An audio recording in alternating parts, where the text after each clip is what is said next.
sonzão no seu radinho. Se você está amando, conte agora com o Fernando. Tudo é alegria e felicidade. Muito obrigado pela audiência. Amigo ouvinte, é um privilégio. Nosso sucesso é você com a gente aqui no show do Fernando Sérgio. Alô, Rio de Janeiro. Fernando Sérgio. Alô, Brasil. Fernando Sérgio. Alô, mundo inteiro. Com que prazer estamos aqui iniciando mais um programa com vocês. Olha, bom dia, mas bom dia mesmo, né? Hoje é um dia especial, hoje vai ter mais um almoço da Confraria dos Amigos do Rádio, lá no Restaurante Caçador, aqui na Rua Pareto 42, a partir de 1h30 da tarde, e serão homenageados com a medalha da Confraria, a qual eu sou patrono, mas os padrinhos foram, na verdade, a partir do Osmar do Breck, que é o presidente, né?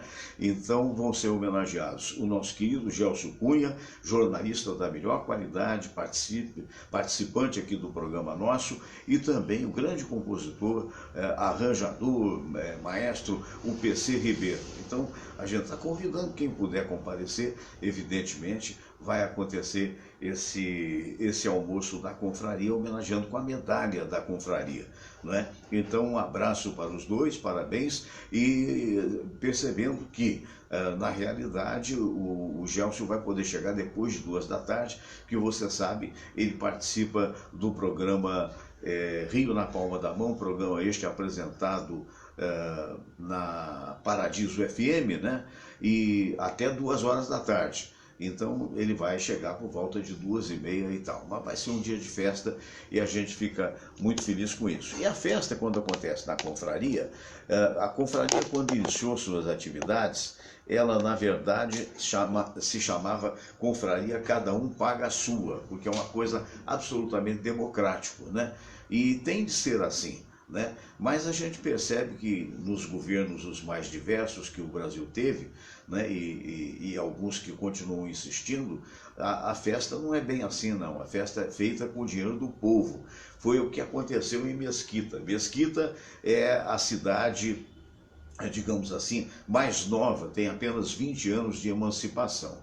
E aí a prefeitura de Mesquita, que carece de uma série de coisas, né, entre outras coisas, problema de saúde, problema de rua sem asfalto, problema de rua sem o esgotamento devido, né, rua sem esgoto, para ficar mais inteligível, resolveu fazer uma festa e fez uma festa gastando R$500 mil, ou seja, R$500 milhão.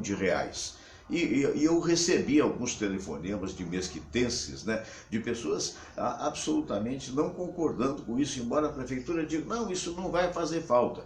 E entre esses R$500 mil, vem alguém me disse que foram pagos de cachê para artistas, um foi 47 mil de cachê e o outro 100 e poucos mil, não me lembro, mais de 100 mil. Quer dizer, é um negócio louco. A gente fica perguntando o que esses políticos brasileiros têm na cabeça, né? A gente sabe que pode ser, vai ver que é aquilo mesmo que você pensou. Eu não vou falar aqui porque a essa hora da manhã vai que você está tomando café da manhã, né? Mas é um negócio absurdo. Quer dizer, como é que um município pequeno, um município que está precisando se reestruturar, como é que gasta uma quantia dessa? É um negócio que tem vezes que dá vontade da gente pedir socorro, né? Ou então gritar, mamãe, me acuda, pena que ela já está com o Papai do Céu.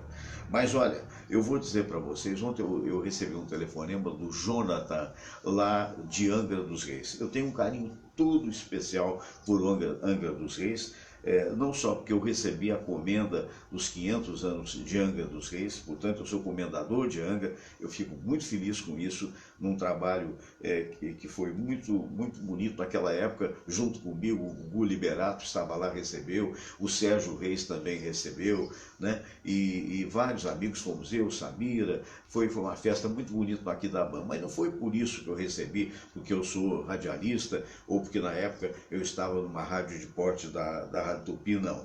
Foi porque no ano de 91 eu dirigi por um ano a Rádio Angra, né? Deixa eu só falar aqui, antes que desapareça. O Jorge Trigo de Lisboa. Olá, amigo Fernando Sérgio, muitos parabéns pelo evento e para os premiados. Grande festa, viva a confraria do rádio, viva o convívio e a amizade. Muito me honra, nosso Jorge Trigo é um intelectual, é poeta, é autor de livros e extremamente conhecido em Portugal. É um potencializador da cultura portuguesa. Eu fico muito feliz de tê-lo na audiência. Jorge, professor Jorge Trigo, que foi presidente da Câmara de Sintra, se não me falha a memória. Se eu estiver errado, você, por favor, me corrija, né? Um abração para ti. E para esse país que nós todos brasileiros amamos, que é Portugal. Muito bem, então voltando à história de Angra, em 91 eu fui convidado pelo empresário João Carlos Rabelo para dirigir, reestruturar a Rádio Angra. Muito bem, então lá fui eu, a Samira foi a chefe de jornalismo e nós fizemos um trabalho muito bonito ali na Avenida Júlio Maria, num casarão lindo que dava de frente para o mar, e foi uma época extremamente feliz na minha vida.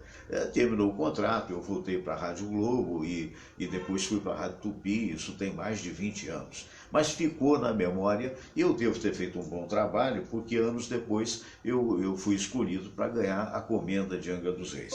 E como eu falava ontem com o Gélcio, eu recebi um ensinamento certa feita do Dr. Baltazar Salgado, porque eu não dava muita importância a esse negócio de prêmio, de título. Eu tenho ao longo da carreira, acho que provavelmente uns 13 ou 15 premiações, porque eu dizia, isso aí tem muito às vezes, de bajulação e tal. E vira o Baltazar com a sua sabedoria e diz assim para mim, isso há muitos anos atrás, falou, Fernando, eu não pensaria assim, porque, na verdade, em algum momento, alguém achou que você merecia essa premiação. E a partir daí, eu modifiquei o meu pensamento. É verdade. Eu não acredito na história do o melhor. O melhor depende do ponto de vista de cada um, né? Para alguns, o melhor comunicador é, digamos assim, o Clóvis Monteiro. Para outros, é o Eloy de Carlo, que trabalhou comigo na Mundial, faltou aqui, quase faltou o nome. Para outros vai ser o Maurício Menezes, por exemplo, nosso querido amigo. Enfim, mas depende do ponto de vista. Agora, os melhores, sim. Se você se sente bom, você participa entre os melhores, e o povo que escolha, não é? Então, nessa época, foi um ano maravilhoso que a gente passou lá, e ontem o Jonathan, lá de Angra, mandou um recado para mim, né, porque ele está querendo fazer um livro de uma prima dele, e me trouxe alguns abraços de pessoas que eu tenho bem-querência, por assim dizer, até hoje. O Walter Guida, que é um dos maiores comunicadores de Angra dos Reis, tem um trabalho magnífico. Walter, um beijo no teu coração. O Nilo Sérgio, que hoje faz parte do conselho como é que chama mesmo, meu Deus do céu? De um grande hospital de Angra, que agora me fugiu a memória. Daqui a pouco eu lembro. O Nilo Sérgio, o Murilo Correia é dono de uma rádio comunitária em Angra. O Murilo Correia está na área de esportes, não é isso? Está me faltando alguém. O Robson Luiz, e enfim, um abraço grande a todos vocês, né, de Angra dos Reis. E eu tenho aqui, talvez vou dar para mostrar para você, que eu estou com outro celular aqui, e é que esses celulares, vez por outra, eles, quando estão ligados, eles acabam apagando. Mas agora vai dar, eu vou mostrar aqui na outra câmera, o livro Espiritualidade e Realidade. Olha que interessante esse livro. Esse livro é da prima do Jonathan, não sei se está dando para aparecer o nome dela aí, Vanessa N. Círio e Shinham. Deve ser muito interessante. Vamos ver se brevemente a gente combina e traz aqui a Vanessa para mostrar esse livro. Então, muito obrigado a essa turma lá de Angra, de lembrar do modesto trabalho que a gente fez, mas que foi de coração. E quem sabe, mais cedo ou mais tarde, a gente eventualmente faz uma visita a essa cidade muito linda que é Angra dos Reis.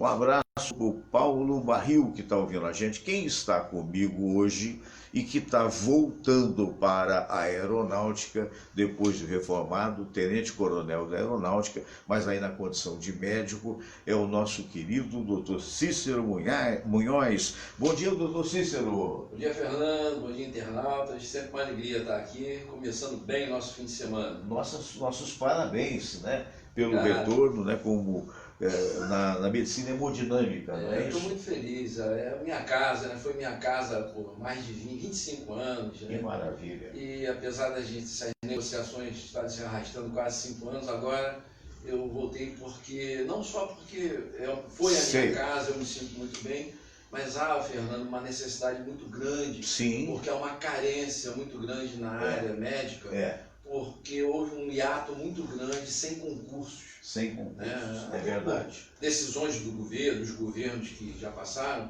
eles resolveram ficar um tempo muito grande sem concurso. Então ficou um hiato muito grande de algumas especialidades, né? Dentre elas a área de hemodinâmica. Então a gente está voltando lá para dar uma humilde contribuição. Ontem um amigo fez duas, como é que chama mesmo?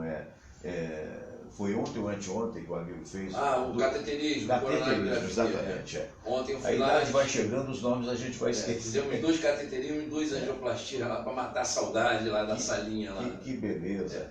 Então estamos voltando lá, espero dar uma pequena contribuição lá, porque realmente a situação não é só na aeronáutica não. Sei. A Marinha e o Exército Estão estão padecendo precisando no do mesmo retorno, problema. No mesmo problema. Ou seja, houve um período muito grande sem concurso, sem entrada ou seja, renovação dos médicos, e os que eram da ativa e passaram para a reserva, foi deixando cada vez mais um buraco maior. E agora há essa necessidade do retorno, né, à atividade. Né? Eu até cheguei a comentar com você que a Marinha não está mais gostando desse nome inativo ou reformado, da reserva. Eles estão colocando um nome que seja mais, vamos dizer, compatível, que é chamado de veterano. É o que nós somos. Nós somos mais antigos, né? É verdade. Em idade, mas às vezes em espírito sempre Parabéns, jovem, né? pois, parabéns à Marinha, parabéns à Aeronáutica, parabéns ao Exército, se for o caso, e que isso seja copiado, né, de um modo geral, pelas outras profissões. Eu estava comentando aqui antes, a gente conversa muito, né? Somos muito amigos, e eu estava comentando com o doutor Munhoz exatamente isso, que nas outras profissões eu acho um absurdo o Sérgio Chapelin aposentar, a não ser que ele queira. Há conversas de que, de repente, ele não foi muito à vontade dele. Acho um absurdo que aconteceu no jornal hoje, nada contra o menino que está apresentando, mas como é que você pega uma profissional que durante 16 anos teve a qualidade de apresentar o jornal hoje e de repente joga para o canto para apresentar nada contra também o tipo de programa que é. Então são coisas absurdas que eu acho que... aposentadoria ex officio. Na minha opinião, uma anomalia que existe no Brasil. Em países... Você não vê isso lá fora. Em países sérios, pelo contrário. Quanto mais experiência, mais respeito tem. E mais ele te aproveita. Até para orientar os mais jovens. Aqui não, aqui ele tira de atividade achando erradamente que ele está abrindo espaço para o mais jovem quando tira o mais antigo. Verdade. Ele está tirando uma pessoa experiente e tirando a oportunidade dele orientar os mais jovens. É verdade. Eu desfoquei um pouquinho para mostrar o Todinho, que é muito amigo do doutor Cícero Munhoz. Para vocês terem uma ideia, ele quando toca a campainha, sempre na sexta-feira, a campainha lá de baixo, né, para dizer, olha, está subindo o doutor Munhoz, ele já se encaminha para a porta, ele pode estar dormindo. Ele fica olhando para a chave e para mim, para a chave e para mim. Se eu não abrir a porta e não sair para o corredor, tem um saguãozinho ali para esperar o doutor Munhoz, ele fica frustrado, quer dizer, e aí ele faz questão de, olha que coisa, é o único que ele fica ali do lado. Não fica latindo, não. Não fica latindo, ele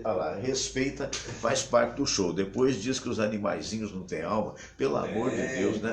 Minha Nossa Senhora, né? Não? Como tem? Pois hoje nós vamos apresentar, antes do final do programa, mais para frente, duas coisas.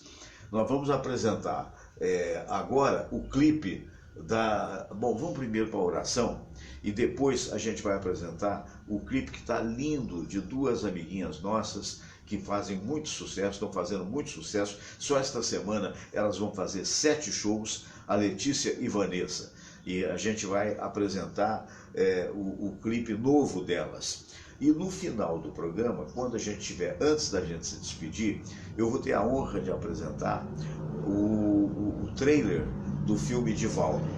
Eu tive a oportunidade de ver o filme, eu fiquei encantado com o filme. Parabéns aos realizadores, em particular, parabéns ao Marcos Veras, que foi meu colega na Rádio Tupi, viu o início de carreira dele.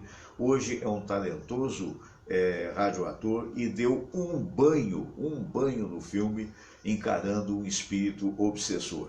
Realmente é algo fantástico que eu recomendo. Inclusive temos um curto depoimento entre o início do trailer e o final, que você vai ver a qualidade da filmagem, a qualidade do que foi escrito.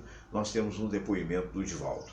Então, lá pelo final do programa, se o programa termina às 9 horas, mais ou menos 5 para as 9, a gente vai um pouquinho antes, um pouquinho depois, a gente vai apresentar isso. Então, sem mais delongas, olha, Fernando Pereira, bom dia, Fernando Sérgio, estaremos logo mais no almoço da confraria, levando as medalhas. Legal, Fernando. Lembrando, não sei se você ouviu, eu mandei um recado para você e pedi ao Osmar do Breck, que é o presidente, falar para os outros confrades e para as outras confreiras. Acontece o seguinte, o Gelson Cunha será homenageado, ele vai chegar por volta de 2h30, então eu mesmo vou chegar um pouquinho mais tarde, chegar 1h30 por aí, né? Por quê? Porque ele faz o programa do Hernani Alves, que é o Rio na Palma da Mão, na Sul América Paradiso, do meio-dia às 2h. Então de lá, ele ou vai pegar um Uber, ou o mais prático seria ele pegar provavelmente o VLT, e depois ele pega o metrô e vai chegar em torno de 2h30, 2h40.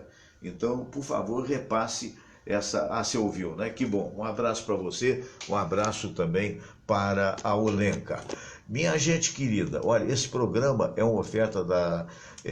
eu estou com a Ótica do Povo na cabeça. Há muitos anos atrás eu fiz a propaganda da Ótica do Povo. Vamos todos rezar a prece de Cáritas e depois a oração ecumênica que um dia Jesus nos ensinou. Pois é, vamos nós. Deus nosso Pai, que sois todo poder e bondade, dai a força àqueles que passam pela provação. Dai a luz àquele que procura a verdade. Põe no coração do homem a compaixão e a caridade. Deus, dai ao viajor a estrela guia, ao aflito a consolação, ao doente o repouso. Pai, dai ao culpado o arrependimento, ao espírito a verdade, à criança o guia, ao órfão o pai. Senhor, que vossa bondade se estenda sobre tudo que criastes.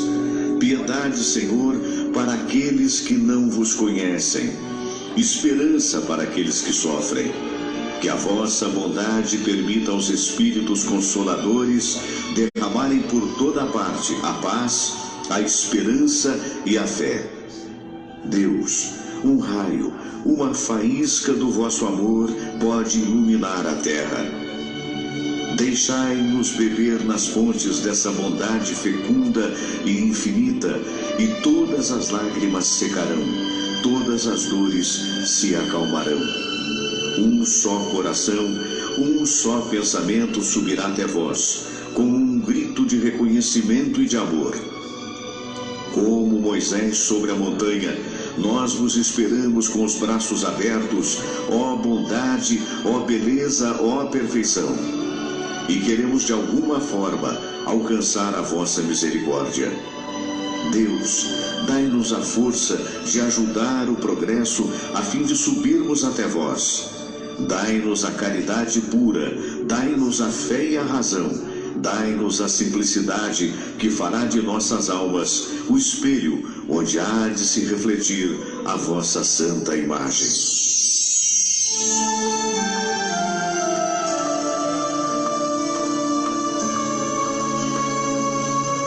Pai nosso que estais nos céus, santificado seja o vosso nome. Venha a nós o vosso reino. Seja feita a vossa vontade, assim na terra como no céu. O pão nosso de cada dia nos dai hoje. Perdoai, Senhor, as nossas ofensas, assim como nós perdoamos aqueles que nos ofenderam. E não nos deixeis cair em tentação, mas livrai-nos de todo o mal. Porque teu é o poder, e tua é a glória, por todo sempre. Amém. Amém, amém, amém. Pois é, minha gente querida, olha, eu estava falando antes, eu disparei, você sabe como é que é, programa ao vivo é assim mesmo, né? Disparei a oração, falei, não, calma, porque bênção a gente precisa sempre na vida, né? Mas eu estava falando até agora há pouco ali com o nosso querido Dr. Munhoz, que eu estou com a Ótica do Povo na cabeça, então quero mandar um abraço para o Manuel Alves Peçanha, que é o proprietário das Óticas do Povo, né? É que no início, lá para 30 anos atrás, eu, garotinho, né, fazia propaganda no vídeo das Óticas do Povo. Depois veio uma pessoa muito melhor do que eu, que foi o Grande Otelo, né? E faz parte, assim mesmo, as publicidades se trocam. Mas outro dia eu queria falar, né? Queria falar que o programa é um patrocínio das espadascatana.com.br, onde você adquire as melhores espadas vindas do Oriente, né? Espadas autênticas samurai, e sair com essa, e tá na cabeça, tá no subconsciente, é um patrocínio das Óticas do Povo. Quem sabe não será um dia, né? De qualquer maneira, um grande abraço, eu sei que é um trabalho magnífico. No início de tudo, era o Catu, que era o empresário que fazia a propaganda deles, era eu no vídeo fazendo a propaganda, e era o Manuel Alves Peçanha com 2 ou 3 lojas, e hoje tem loja em tudo quanto é shopping, e a gente fica muito feliz. Aqui a gente não tem esse tipo de egoísmo, não. O cara tem que botar dinheiro para falar dele. Não tem nada disso. Você chegando aqui, você pode falar o que você quiser, não tem o menor problema, porque na verdade o objetivo é a alegria de fazer um programa. Se houver alguma correspondência, fantástico a nível financeiro, evidente, ninguém vive só de palavra. Mas se não tiver também, ninguém vai se ofender por isso. Acho que um dia, quem sabe, os novos empresários do Brasil, já tem muita gente com essa mentalidade, né? Porque é aquela história, não anuncia hoje, amanhã vai anunciar. Olha que coisa linda que ficou o clipe das irmãs, da Letícia e Vanessa, com a música que é de autoria delas, Minhas Raízes. Olha que coisa linda, minha gente.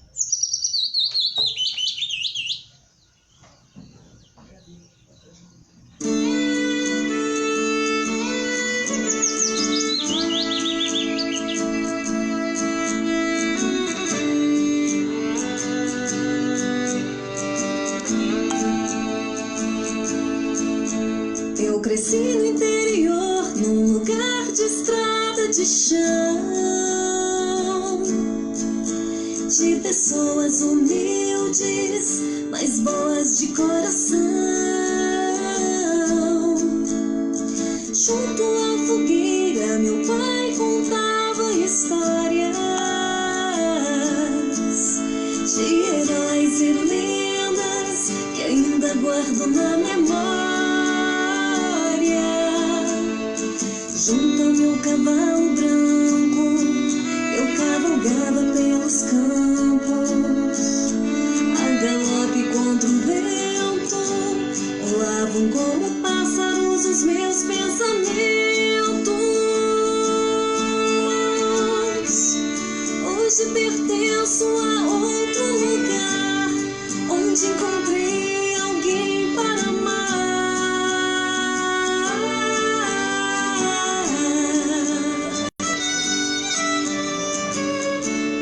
Mas mesmo longe nunca esquecerei da minha casinha beira-chão, onde criei minhas raízes e os sonhos do meu coração.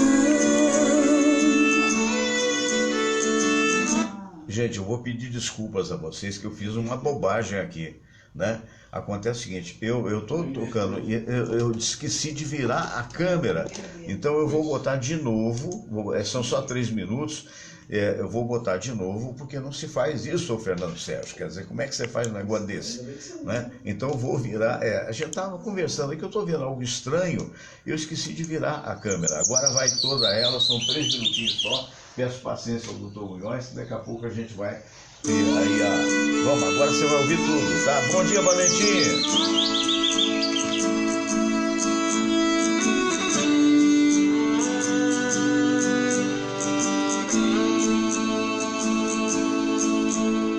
cresci no interior, num lugar de estrada de chão,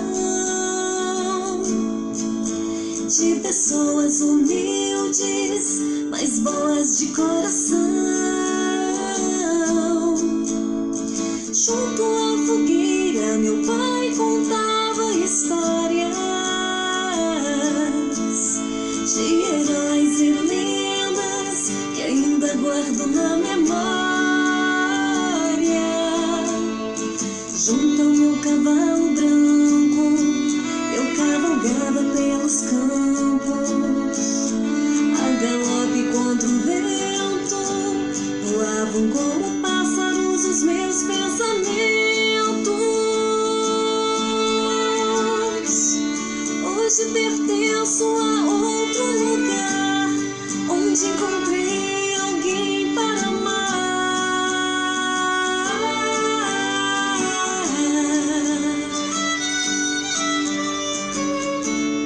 Mas mesmo longe nunca esquecerei da minha casinha beira-chão, onde criei minhas raízes e os sonhos do meu coração.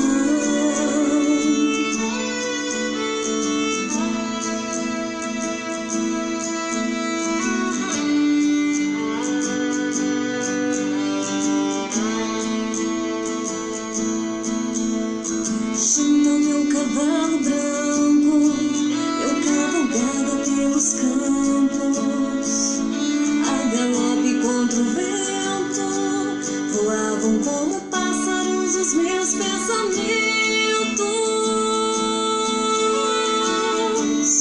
Hoje pertenço a outro lugar, onde encontrei alguém para amar.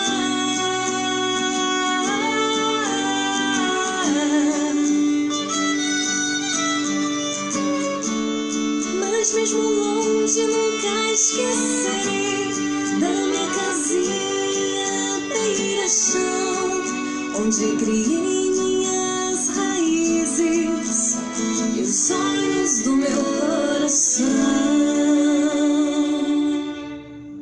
Pois é, olha só, duas queridas amigas, dois talentos da música sertaneja, e por que não dizer dois talentos da música popular brasileira. Parabéns, muito lindo o clipe. E eu só lamento que eu disparei o negócio errado, vocês devem ter ficado vendo a minha barriga e a do Dr. Munhoz, porque a gente estava vendo aqui o clipe e você não estava vendo.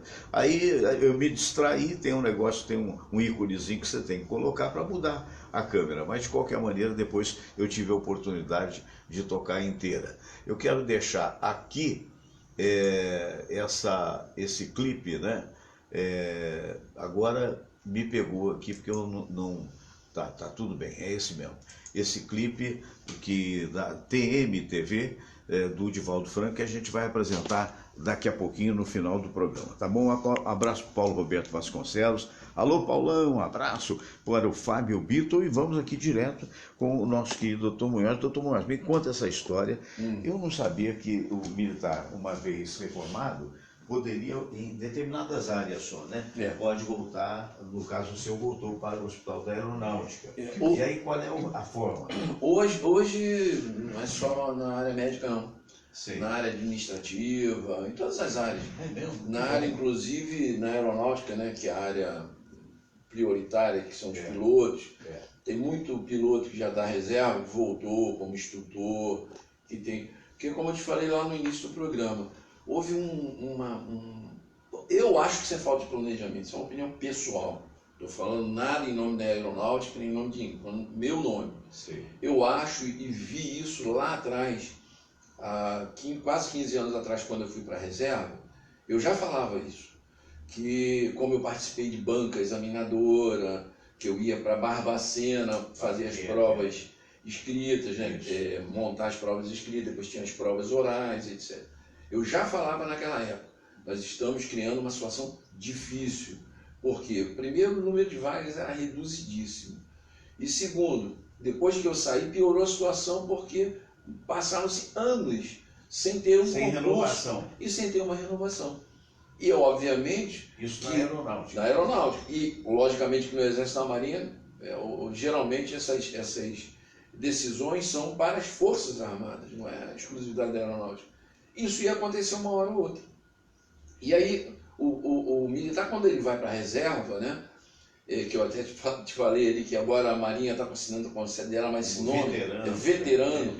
Na verdade, ele foi para a reserva, porque estourou o tempo dele, e a partir dali ele é um elemento para as Forças Armadas que a qualquer momento pode ser chamado. Pode ser chamado.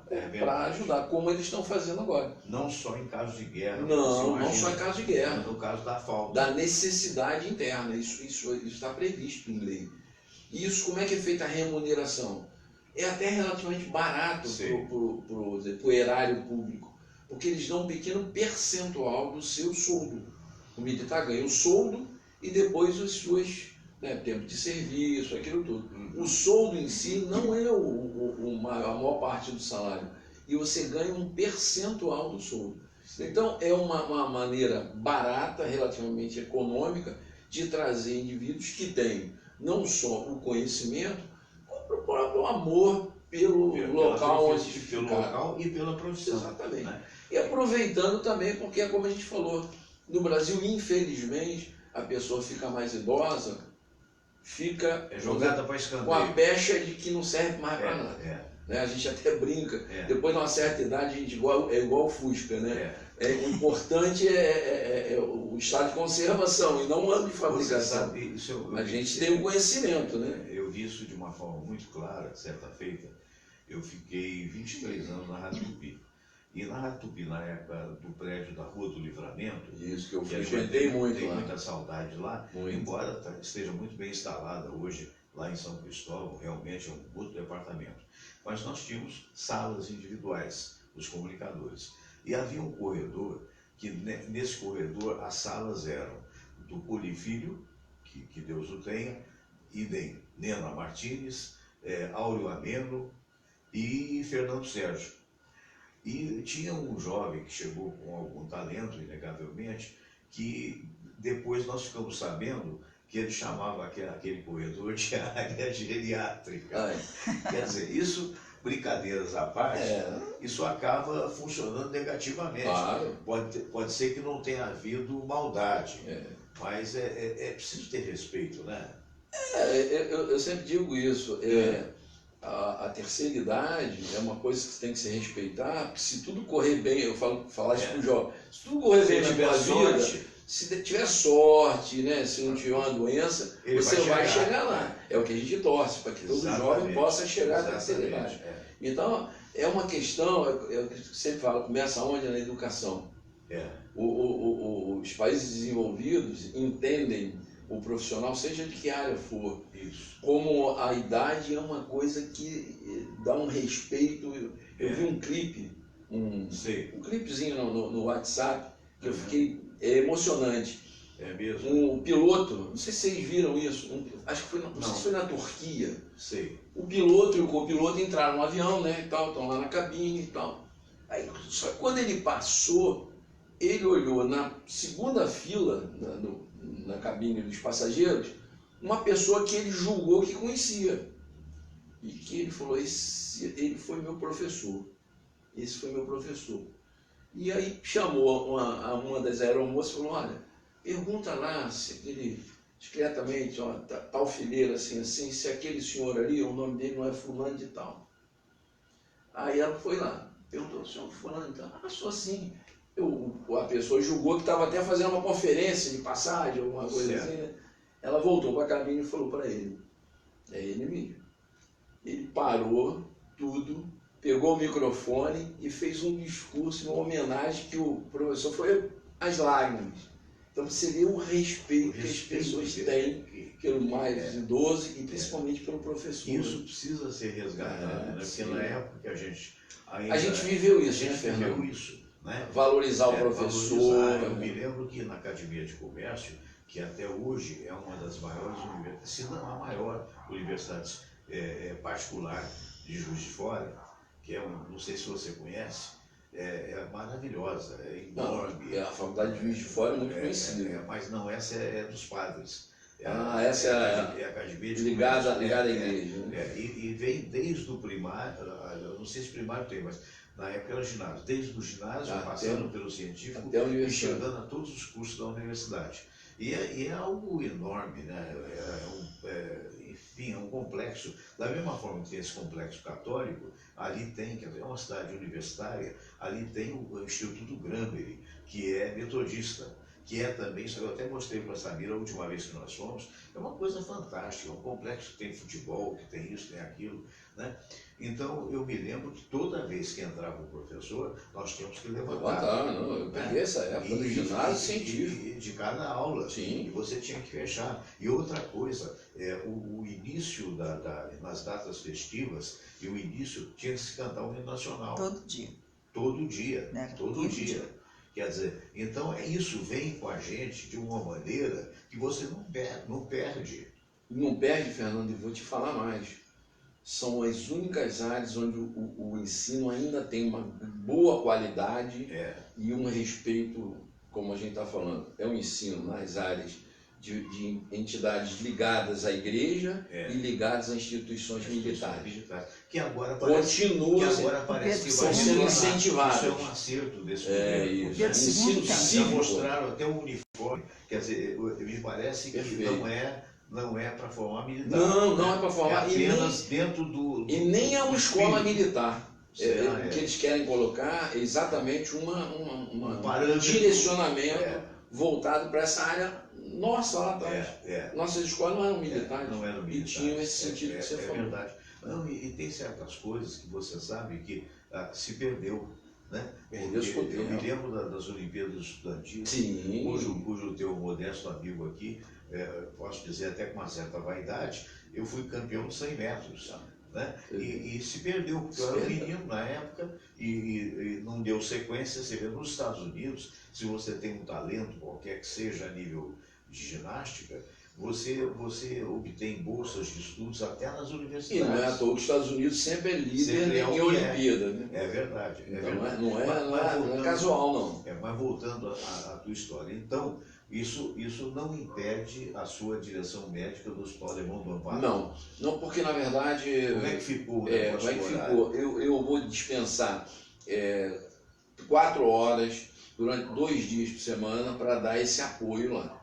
É mais um apoio técnico. Um apoio técnico mesmo. E também um apoio porque tem férias. A gente que lida com radiação tem 2 férias por ano, de 20 dias. Então, na verdade, quando você tem 2 ou 3 médicos, você tem férias 2 vezes para cada um. Isso é legislação, não é no Brasil, não, no mundo inteiro. As férias radiológicas elas são maiores do que as férias, são divididas em 2 e são mais extensas do que as férias que a gente tem normalmente, que 30 dias. Então eles têm esse problema. Fora isso, tem os cursos, que são obrigatórios na carreira, alguns cursos extra-militares, mas, por exemplo, o Estevão agora acabou de fazer o complemento do 3º módulo do curso de válvula. O Estevão, que foi quem fez a minha angioplastia. Isso, ele foi para Zurique. Abração, Estevão. Ele fez o terceiro módulo do maior curso de implante de válvula do mundo, lá em Zurique. Então ele ficou afastado uma semana. Então eu fico mais assim, stand-by para cobrir esses suportes assim. O Estevão também está lotado no Galeão. Ele é militar? O Estevão é major. Major. Olha só. Quando você reformou, por assim dizer, né? Você era major e virou tenente coronel? Não, já era tenente coronel. Já fui para a reserva como tenente coronel. E não tem um acima de cargo? Acabou. Tenente coronel é o top de linha. Foi bom até você tocar nesse assunto, porque eu escuto muita história. Isso é muito bom para jovem. Essa história da Previdência suscita muita dúvida e muita conversa fiada, né? Isso que é verdade. E aí quando se falou, e aí entra o nosso presidente, que aí todo mundo acha que fala muito, fala besteira. Eu acho que às vezes ele fala muito, mas eu não vejo ele falar tanta besteira não. Ele fala a realidade que infelizmente, lá na época da guerra, não sei qual foi não sei se foi Hitler, que falava, vamos repetir uma mentira várias vezes até ela se tornar verdade. Não sei quem falou isso. Foi o cara da propaganda do Hitler. Não sei se é o Adolf Eichmann. Não sei se foi ele. Também não, mas foi o cara da propaganda não me lembro quem foi. Nazista. Mas repita uma mentira várias vezes até ela se tornar verdade. Real. Então o que acontece? O militar dizem que sempre teve privilégio. Eu acho que foi o Adolf Não é verdade. Não é verdade. Eu tenho um amigo que é economista, ele fez até um levantamento. Eu ganho hoje, como tenente-coronel, mesmo que eu ganhava quando eu entrei na FAB, como tenente. Dolarizou, fez aquelas transformações de moeda, irmão. Então, poder aquisitivo caiu, não foi do povo, dos militares, todo mundo também, e muito. Segunda coisa, diziam que o militar tinha privilégio porque, quando ia para a reserva, ele ganhava um posto acima. Sim. Isso não é praticado no Brasil, não. Isso é um prêmio em todos os países. Pessoas, ou em todos? Não, em toda a área militar. Todos os países envolvidos fazem isso. Certo. É um prêmio pelos 30 anos que você cumpriu lá, dando a sua contribuição. Acabou. Outra coisa, acabou. Não tem mais isso. Eu, quando fui para a reserva, foi no governo Dilma, tinha 6 meses que tinham terminado com isso. Eu perdi essa promoção por 6 meses. Você vê, perdi financeiramente. Outra coisa que eles diziam que era privilégio dos militares, você acumular tempo, ou seja, você tem direito às chamadas, tipo umas férias de 6 meses, né, que era licença especial. Chamavam de licença prêmio. Se você não era obrigado a usar. Sim. Se você não usasse, contava para sua como extra para sua aposentadoria, o que é muito justo. Acabaram com isso também. Então são coisas que ninguém fala isso por aí. Talvez muita gente esteja escutando isso pela primeira vez. Eu não sabia. Vou te dar outra. As filhas de militares recebiam a sua, como é que chama, não é aposentadoria, como é que chama isso? Quando você recebe do INSS. Não, mas não é provento. Pensão. Recebiam pensão. Houve uma época que sim. Houve uma época que sim. Quando se casasse com outro militar, não perdia. Agora perde direto. Ela só tem direito à pensão até uma determinada idade e dali para frente. Acabou. Ninguém fala isso. Essas foram maneiras que obrigaram os militares a economizar para os cofres públicos. Em contrapartida, você viu o que foi o país nesses anos todos. O que fizeram, inclusive, com a Previdência, que hoje a gente tem toda essa dificuldade. Por quê? Porque brincaram com o dinheiro dos aposentados. Né? Na época dos IAs, isso não acontecia. IAPB, IAPC, IAPTEC, lembra? Todos os IAs pagavam direitinho. Por quê? O dinheiro que você descontou a sua vida estava guardadinho para te aplicado até em ouro. Aqui não, aí virou bagunça, jogaram pro alto. Você sabe que é um negócio interessante que quando eu fiz contabilidade, eu tinha um professor que gostava muito, professor Campante, e era muito menino, né? Então eu não sou muito bom de conta até hoje. Gosto muito de escrita, mas é porque a contabilidade era mais fácil que mais do português e menos da matemática. Eu fico morrendo de inveja quando chega aqui o Pedro Carlos, doutor em matemática, eu não tenho muito talento para isso. Mas eu achava, como de fato foi, um curso mais fácil, né, o curso de contabilidade. E um dia perguntando, para quem não sabe, nós há de se lembrar que somos mais ou menos, embora seja um pouco mais velhos, somos mais ou menos da mesma vivemos o mesmo mesma época. Havia as notas de cruzeiro, né? Então tinha 5 cruzeiros, por exemplo, mil cruzeiros, que fosse 1000 cruzeiros, que era o top de linha. Né? Então vinha assim, estampa, aí depois vinha estampa número 1, estampa número 2. Aí eu não sabia o que era aquilo. Aí eu perguntei, professor Campante, o que é isso? Então, Fernando, é o seguinte, até o cruzeiro normal, digamos 1000 cruzeiros, não tem estampa, era o que tinha o equivalente em ouro na Casa da Moeda. Portanto, aceita reserva. Quando paramos de ter ouro, ou começamos a imprimir a inflação, tinha a primeira estampa, quer dizer, a fotografia da outra, segunda estampa. E aí, quando você chegava na terceira estampa, eu acho que foi o máximo, aqueles R$1000 significavam que eram 250 cruzeiros em ouro. Quer dizer, 1000 cruzeiros, perdão. Né? Quer dizer, você vê que escolher uma coisa já vem de longe, né? Já vem de longe. É isso que eu falo também. A gente bate muito nos últimos governos, a partir de Fernando Henrique. Eu sempre faço questão de falar isso. Para não dizer que nós estamos falando mal do PT. Ninguém tá... Também, mas estamos falando mal de quem administrou mal. Eu faço a separação, que imagino, que eu tenho certeza que existem petistas bem intencionados. Não tem dúvida. Né? Um exemplo dele é o Emanuel Ferro, que nós tivemos a oportunidade de conhecer lá em Santiago do Chile. Né? O Emanuel, a esposa dele, é um direito dele ter a filosofia que tem. Mas, infelizmente, o PT desandou o país. Eu quero ser um pouco venenoso aqui e dizer que os bons petistas já não estão mais no PT. Estariam migrando.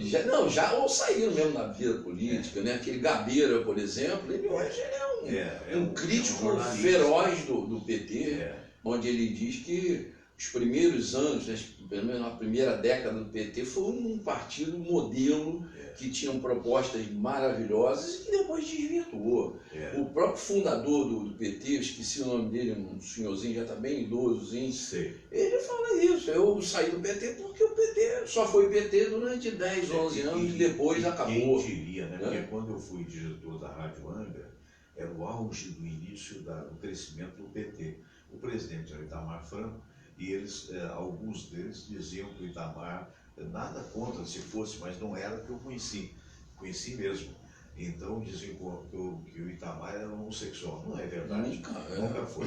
Mas era uma forma de perseguição. Perseguição. E eles diziam que eles eram o paradigma da honestidade. Como é que ficou? O mensalão e outras coisas. Eu sempre digo, o PT e o próprio Lula poderiam ter sido extraordinários, entrar na história do Brasil como ele fala, como nunca antes na história do país. Né? Perderam essa chance. E eu lembro muito bem que até o mensalão, eu, embora nunca simpatizei com o PT, mas achava que eles tinham propostas boas.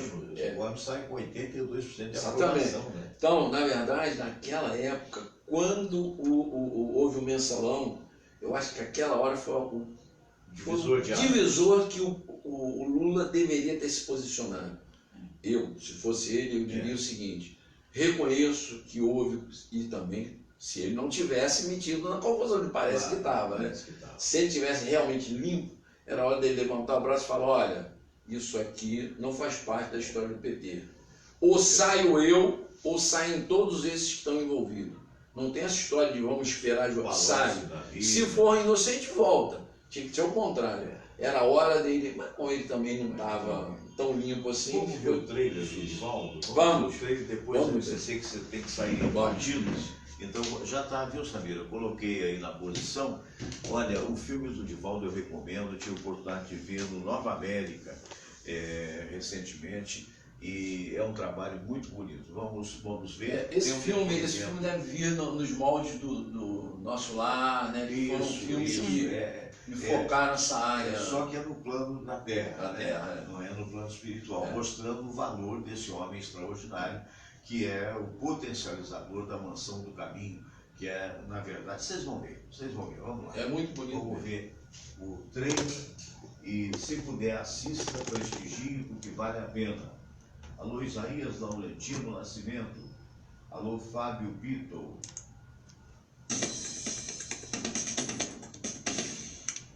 Divaldo, chame a sua mãe. Mãe! Ela disse que é minha avó. Pare de brincadeira, menina bestalhada. Sua avó morreu na hora que nasci. Como é que ela foi estar aqui? Esse véu tem uma visão atrás da outra. Você já nasceu um médium. Agora precisa se tornar um verdadeiro espírita. Já entendi que ele não nasceu para ser só meu. Esse menino nasceu para ser de todo mundo. O senhor foi consultado antes para fazer a produção do filme? Procuraram o senhor? E aí, o que o senhor achou? Eu achei uma oportunidade de divulgar a doutrina, porque não se trata de uma biografia, mas de um estudo de uma existência dedicada ao espiritismo.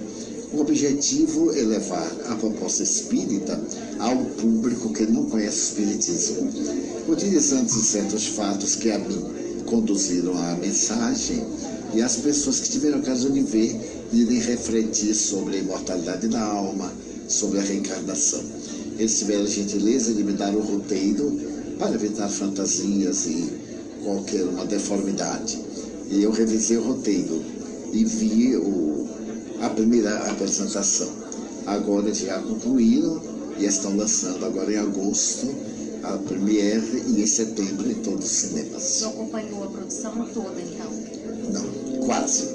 Uma cena que outra, mas o trabalho, eles estiveram comigo muitas vezes, os atores visitaram a Mansão do Caminho, participaram de reuniões para ver como era, integraram-se muito bem. E já viu o filme pronto? Não, vou ver no dia 24. E o que o senhor achou dos atores? Eu achei impressionante.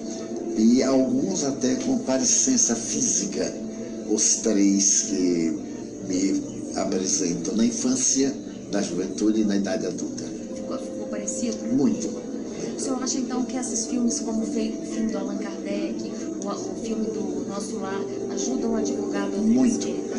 Porque o cinema, a televisão, essas artes científicas novas são instrumentos de muita segurança.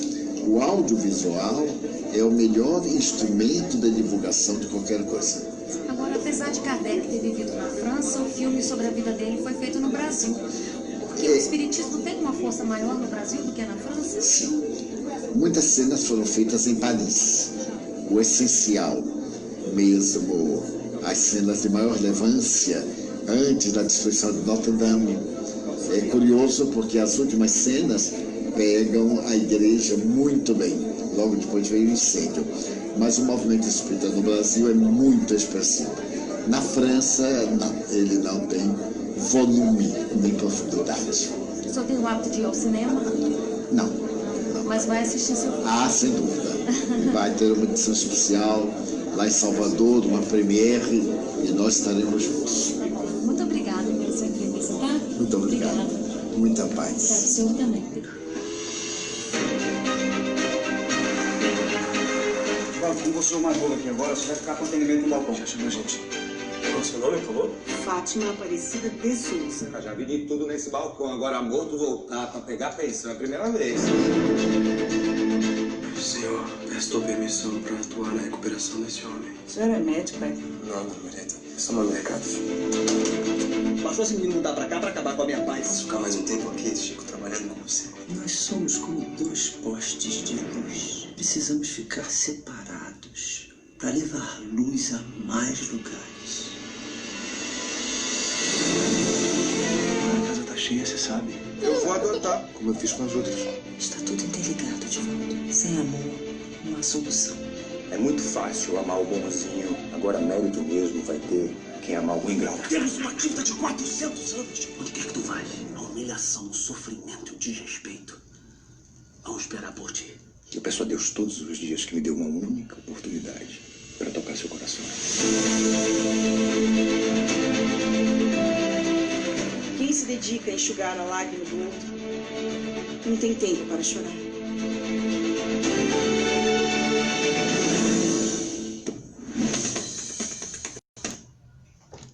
Que beleza, né? Olha, o Marcos Veras, meu querido amigo. Marcos, parabéns. Você dá um show. Marcos é aquele que faz o papel do espírito obsessor, né? Vingança de outras vidas. Realmente, parabéns também, não só aos realizadores, bem como a reconstituição de época. Que coisa fantástica. A gente vê o Divaldo, eu fico tão emocionado quanto via o Chico Xavier. Eu também. Eu acho que a maneira dele falar, as mensagens que ele passa são... E a paz, né? Espetacular. Qualquer coisa extraordinária. E o Marcos Veras, eu conheci o Marcos Veras numa situação não muito agradável para ele, claro. Sim. Quando ele começou na Patrulha da Cidade, sim, o Meteórico, nosso amigo Coelho Lima, ligou para mim e falou: ô Munhoz, eu queria te pedir uma coisa que eu não sei se você vai poder fazer. Mas se não puder, fique à vontade. Eu falei: o que foi, Coelho? Não, tem um menino que está trabalhando com a gente aqui há pouco tempo, não sei se você conhece, o Marcos Veras. Já tinha ouvido ele. Falei: sei quem é. Então, o pai dele está numa situação muito difícil lá no Ceará. Eu não sabia nem que ele era cearense. Eu também. Pouca gente sabe, né, que o Marcos Veras é cearense. Aliás, o terrinha para dar artista, hein? Não, Chico Anísio, sem dúvida, o Renato Aragão, aquele o Tom Cavalcante, só para falar dos principais. Então, e aí eu falei, mas qual é o problema? Não, o pai dele, ele estava começando também, claro, economicamente, coitado, na época, né, estava começando a carreira dele. Era muito difícil. O pai dele estava numa situação muito difícil e estava meio que largado num hospital público lá, que era, acho que era o Hospital Frota, lá em Fortaleza. Então ele queria saber de que forma a gente podia ajudar. Eu já sabia que, depois eu soube que o quadro do pai dele era muito grave mesmo. Então eu entrei em contato com um amigo nosso, que era o Dr. Nogueira Paz, a quem eu, quase todo ano a gente se encontra lá em Curitiba, que eu tenho um carinho enorme. Foi a pessoa que abriu as portas do Prontocardio, que é a clínica dele, para mim, quando eu tive os 3 anos lá no Ceará. E eu sei que ele é uma figura muito importante, muito respeitada na área médica lá. E pedi a ele, né, um carinho especial, e ele fez isso por nós. Foi infelizmente, o desfecho, depois de quase um mês, não foi dos melhores, mas pelo menos ele teve, vamos dizer, naqueles últimos dias, levou amparo, levou carinho, levou segurança, e eu tive essa oportunidade de ter esse primeiro contato com o Marcos Veras, que realmente é um grande ator. E tem um valor extraordinário, porque eu não tenho assim uma proximidade maior. Fomos colegas corredores, digamos assim, mas eu acompanhei a evolução dele. Eu me lembro que certa feita nós fomos, eu e Sabira, até o Adelson Alves estava junto também, nós vimos o Adelson ali, foi na Unidos da Tijuca, lembra? Numa festa que teve, e ele tinha um personagem no programa do Heleno Botai. Toinho, exatamente. E aconteceu, então, talvez eu esteja lembrado. E nessa festa que nós fomos, ele fez o personagem escondido e depois ele aparecia no palco. Mas era início e o pessoal não entendeu muito. Eu falei, puxa vida, né? Que falta que faz a imagem no rádio. Que naquela época, acho que nem imagem ainda tínhamos no rádio. Né? E, de repente, ele vai para o programa da Fátima Bernardes, assim como o Lucas, né? O Lucas hoje é um dos produtores, o perigosinho, como a gente chamava, da Fátima. Mas antes da Globo, eu acompanhei o Marcos assim, bem lá no início mesmo. Antes da Globo, antes de ele chegar na Globo e na Fátima, muito antes, ele fez algumas participações. Sabe aquela que como é que chama nessa novela? Essas novelas alternativas. Você não fala nada, você é participante. Tipo, né? figurante. Ele fez figurante em algumas novelas da Record. Depois ele fez um papel acho que de garçom, uma outra novela. A coisa veio... Aos pouquinhos foi tomando. Aí o pessoal vê hoje, ninguém sabe o que né, como é que foi difícil. Passou por um drama, porque esse do pai eu não sabia. Mas eu me lembro 3 ou 4 anos a mais, talvez uns 8 anos atrás, se tanto, a irmã dele faleceu aos 41 Verdade, anos. depois teve esse. Exatamente. Ele supera tudo isso e se torna um ator que eu poderia dizer hoje de forma nacional. E esse papel, porque o papel de vilão geralmente é mais interessante do que o protagonista. Né? Não é o caso, porque o protagonista, no caso, é o Divaldo.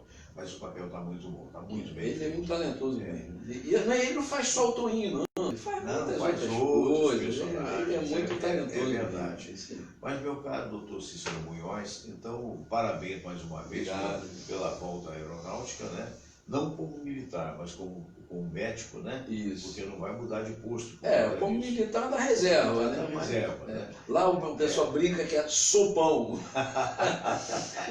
Não sei se era Marinha no Exército que eles chamavam de vampiro. Vampiro, tá certo. Levar na forma bem humorada, né? Exatamente. E se quiser, hoje, então, o Hospital Rodomário, você vai receber. Aproveitando hoje, até eu vou sair daqui um pouco mais apressado, porque nós estamos recebendo hoje o 2º arco cirúrgico da Siemens, que eu estava comentando com você, é o que existe mais moderno no mundo.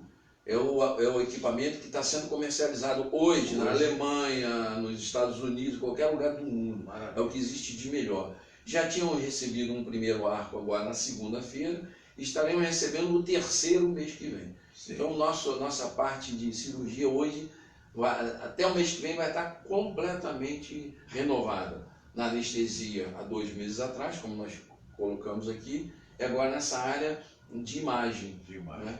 E mais para dezembro, então, a gente fecha esse circuito com o novo tomógrafo, também da Siemens, que aí estaremos realmente 100% renovados na nossa área tecnológica, vamos dizer assim. E convidamos, então, os nossos cirurgiões, os mais exigentes, nós estamos lá exatamente para cumprir as maiores exigências, que nós estamos de portas abertas aos cirurgiões e aos bucomaxílicos, dentistas agora, também. Com cuidados redobrados para evitar incêndio, né? Ah, sim, não tem lamentável incidente. Depois desse incidente, acho que todas as direções de hospital estão preocupadas com isso, com toda certeza. Eu quero dar o meu testemunho, já fui uma vez lá visitar o doutor Munhoz, pela limpeza, pela qualidade que é utilizada no Hospital Alemão do Amparo, a gente fica realmente impressionado. Não fora também a categoria dele na direção médica, né?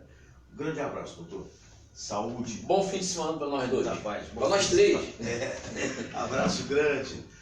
Sejam felizes. Namastê.